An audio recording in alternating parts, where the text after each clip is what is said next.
અહીંથી હું ધીમે ધીમે ચાલવા લાગ્યો. ચાલતા ચાલતા હું આવી ગયો આગળ. હા, દિવાલ કેટલી ઊંચી લાગે છે. એટલે માથું હું ખંજવારવા લાગ્યો. માથું ખંજવારવા લાગ્યો અને પછી પગથિયું આવી ગયું. પછી હું ઉપર ચડી ગયો. પછી મોબાઈલ અમુક જોતો જોતો ને મોઢામાં મસાલો ખાતો ખાતો આવી ગયો સીડી પાસે. એ સીડીને પગથિયું પકડીને હું ઉપર ચડવા લાગ્યો. ઉપર ધીમે ધીમે ચડવા લાગ્યો અને અમે થોડો કેમેરો ફેરવીને ભરાઈવાળાને જોઈ લીધા. હા, ભરાઈ કરી રહ્યા છે. પછી પાછો હું ધીમે ધીમે પગથિયે સીડીને ચડવા લાગ્યો. ઓહો! પછી દિવાલ પકડીને ઉપર ચડી ગયો.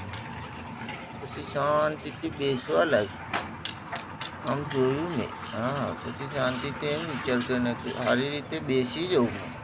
પછી આમ નીચે જોયું તો આ પીસીસી થઈ રહી છે. અને આપણા કાકા મસ્ટર મારી રહ્યા છે. એ આપણી ચેનલને સબસ્ક્રાઈબ બી